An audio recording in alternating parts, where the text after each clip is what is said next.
कोल्हापूर या शहरामध्ये आलेलो आहे आणि हे निसर्गरम्य वातावरण खूप छान मजेशीर आहे.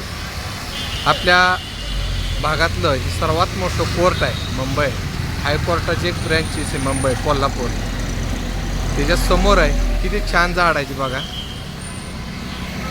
मोठमोठी जुने आहेत. आणि हे समोरची बिल्डिंग आहे, शाहू महाराजांनी लोकांना न्याय निवाडा करण्यासाठी ही बिल्डिंग बांधली होती. आणि नंतर हायकोर्टाची ही बिल्डिंग आहे मित्रांनो, कोल्हापूर हायकोर्ट. ही समोरची झाडं आणि याच्या समोर एक बिल्डिंग अजून एक आहे, जुनी आहे. आता मी आत गेलो ना, ही जुनी बिल्डिंग आहे. ग्रामीण रुग्णालय प्रमिला राजे भोसले यांच्या नावानं हे एक दवाखाना आहे. आणि त्याची गेट आहे माझ्यासमोर, त्या हायकोर्टाच्या समोर आहे. आणि ह्या गेटबद्दल मी बोलण्यासाठी मी सचिनराव यादव सर्वांना मनपूर्वक जय जिजाऊ. अतिशय छान आणि सुंदर एक दगडाची भिंत आहे आणि ह्याचं कंपाऊंड आहे. पण इथं जुने 50-60 वर्षाची झाड आहेत मित्रांनो.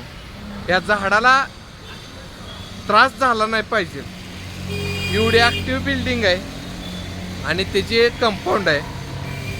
इथं बघा ना, हे झाड काढलेलं नाही मित्रांनो. हे झाड, या झाडाचं नशीब आणि ह्या झाडाचं भाग्य काय असेल तुम्ही ओळखा. हजारो लाखो रुपये खर्च करून हे कंपाऊंड बांधलेलं आहे मित्रांनो.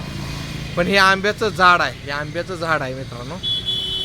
आणि ते पाडलं नाही, त्याचे संरक्षण करणं, त्याला जतन करून ठेवलेलं आहे. बरोबर भिंतीत मध्यभागी झालेलं आहे आणि भिंत या ठिकाणी थांबवलेले मित्रांनो. आता इथं लाईटीचं खांब आहेत. हे कंपाऊंड आहे मित्रांनो, हे कंपाऊंड आहे.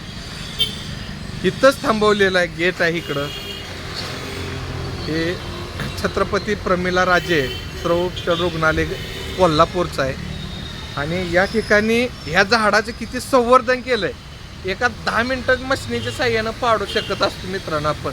पण अशी झाडं जतन करून ठेवणं, पर्यावरणाचं रक्षण करणं, ह्या कोल्हापूरवाल्यांकडून आपल्याला शिकायला मिळलं. पर्यावरणात एक आनंदाची गोष्ट मला बघायला मिळली म्हणून मी हा व्हिडिओ बनवला मित्रांनो. हे बघा ना, हे झाडाचा बुंद आहे मित्रांनो. पण ह्याला जिवंत ठेवायचं काम या रुग्णालयाने घेतलं. त्याला खरं मनापासून शुभेच्छा मित्रांनो. आणि जर तुम्हाला हे बघायचंच असेल तर अगदी कोल्हापूर हायकोर्टाच्या समोरच गेटवरच हे रुग्णालय, हे समोर जे दिसतंय हायकोर्टाची बिल्डिंग आहे.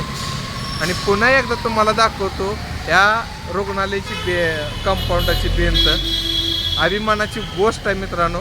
आणि हेच तुम्ही नाशिकला गेला असली काही हजारो झाडांची कत्तल केली मित्रांनो.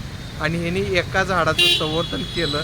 असंच हे उदाहरण द्या आणि समाजात अशी मोठी झाडं तोडू नका, पर्यावरणाचं रक्षण करा. हे झाडं जगले तर उद्या आपण जगणार आहे.